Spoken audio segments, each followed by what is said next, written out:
Hello and welcome to another edition of Superwoman. Today's edition brings you an extraordinary woman who has excelled in her profession, and she's currently the only female publisher in the Republic of Liberia. She's nobody else but Miss Helen Na. Thank you. Helen, welcome to Superwoman. Thank you. So, can you tell us a little bit about yourself, who Helen Na is? Well, I always like what Adam and G, the middle name. Who Helen G Na is? Yes, I'm Helen G. Nan, publisher for the Women Voices newspaper, the only female outlet in Liberia. I would say that. Yeah.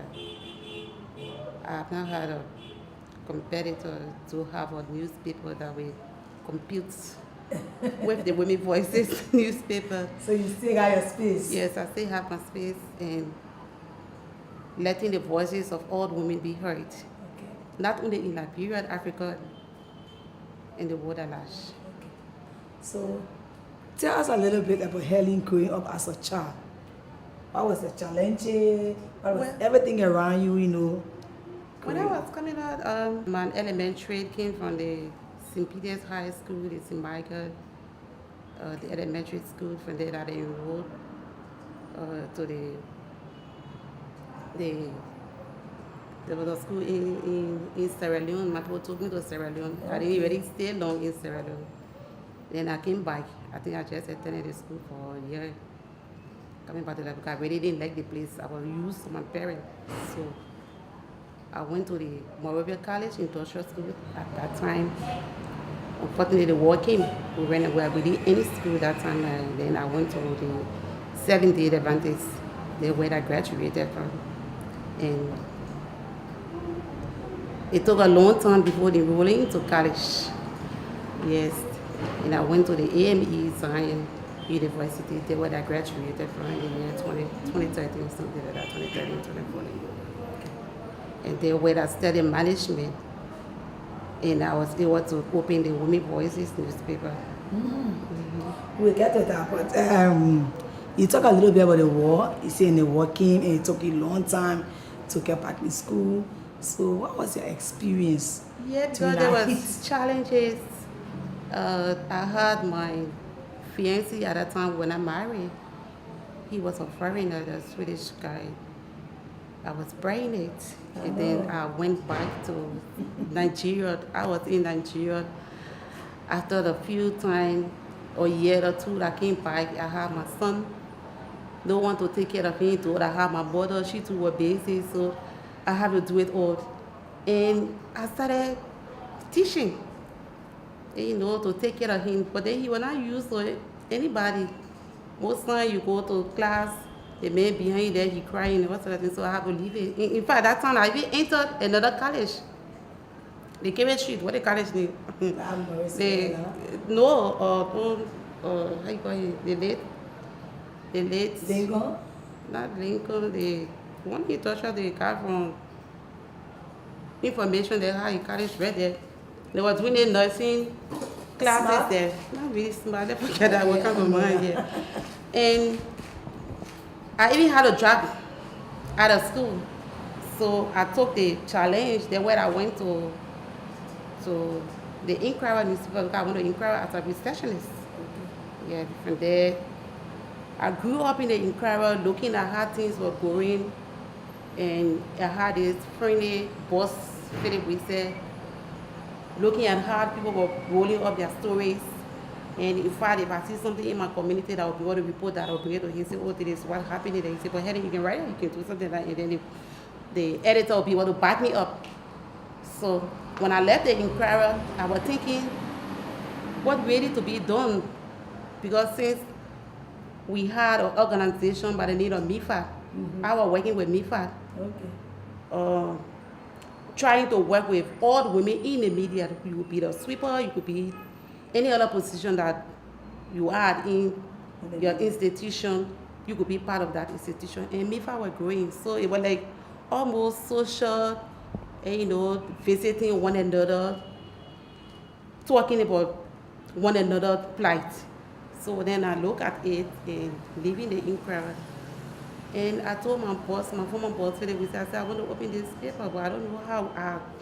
I'm looking for the name that will really fit, to have the voices of women heard. Since we're talking about our first female president, Bananseli, I think she gave us that urge. And since we're seeing the female in our country, the first female, so she gave me that urge that I can do this. I can do this. And he said, let's sleep on it. We slept on it a day or two. And that's how we came up with the name, Women Voices. I was so happy because at night I won't really sleep. I would just be writing in my cupboard, finding this name. Can this go? Can this, suit for the... Because if you have this name, you won't really be able to change it, in the future. So you will have a name that will better suit you what really you want to do.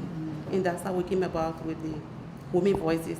And when I got the name, when I heard the name Women Voices, I was so happy. I said, oh yes, we got it, Women Voices. This can go, And that's how we started the Women Voices 2011 on International Women's Day. Oh. Yeah, it's March 10th. Yeah.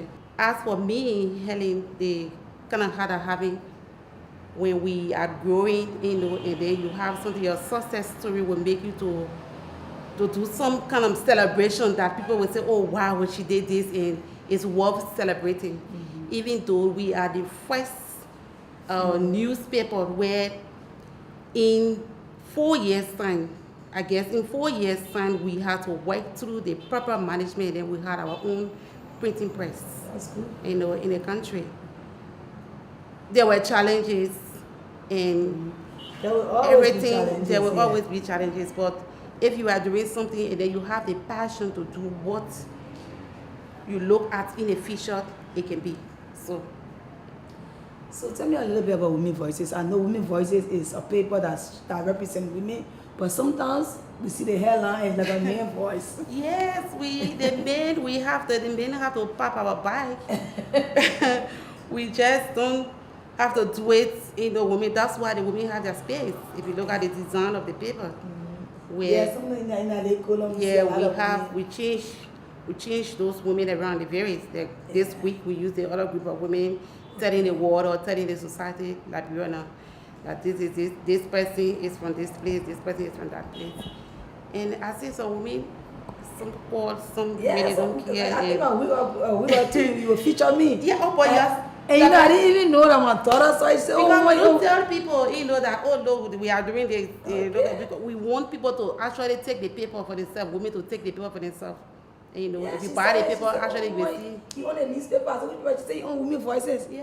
I said, I'm doing anything about newspaper. No, it don't But have to anyway, thank you. Let me just use the manner to say thank you. No But problem. it's a good space that women, as they see themselves in our column, they appreciate the paper. But I want to take us back a little bit to the challenges, the challenge, especially for us female, the challenge of dropping out of school in the middle of it because we get pregnant is a serious challenge. If you go out there, a lot of teenagers, some don't have the courage to go back to school. And some of us, we went back to school and now we are here in this studio discussing it. So how were you able to, overcome that challenge? What was the point you reached to and said, no, I can't sit here because I have one son and allow my dream to die? Oh, well, when we talk about challenges, anything you do, there will be a challenge. Yes, within that aspect of your life. The Women Voices, sometimes the woman will not even have money to even buy the ring. The papers you see out there, you will not even have money to even buy the ring. Those are some of the challenges that we really go through. And the bedrock of a newspaper is the advertisement that you see in the paper. My dear, I myself do my own marketing. I do my own marketing. Because if you call this person in, even though the percentage is there for them to do the work, if they go out there, you will still have those challenges. Like if you happy to meet this communication person that's supposed to give you this ad, they will ask you, is the paper worth, for my advertisement to be in this? Even though we are in the 13 counties, the papers are spread around in most of the counties in Liberia. But again, the men will always look down on us. And I may be having that urge, but the person that bring to me may not be having that, passion. So the only thing that you can do is to talk to the person that, look, you teach a person, you coach a person, when you get out there, this is how you talk to this person, this is how you do it. You won't mind if I go to one person today and then tell them that, oh, I need this advertisement in my paper. The next time you have an advertisement, tomorrow say, oh, I forgot about the women voices. Let's see next time. You'll be broken boy again.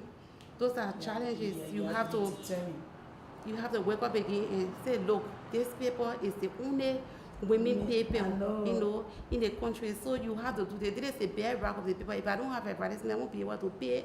I won't be able to pay my rentage.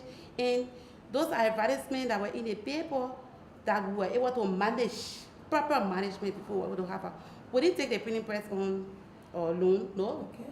That was proper management we did. That's how we were able to get our printing press.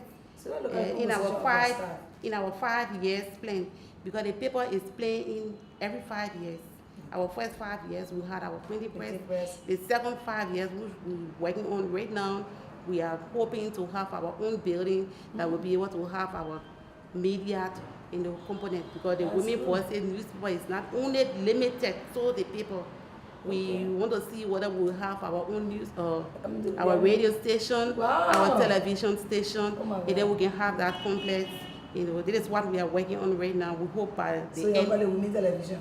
No, women radio. The area will be the women this, the women that, for the women, because we really want the voices of the women to be heard. So you see, Madam Sally, give me a little bit of the composition of your staff at Women Voices. Is it all women, everywhere women, No, we do work with the band. Like I had a training when I was in studio. Okay, we'll continue that, but let's take a very short break and be right back. Okay. Stay tuned. If you're just watching Superwoman, stay tuned. We'll be back.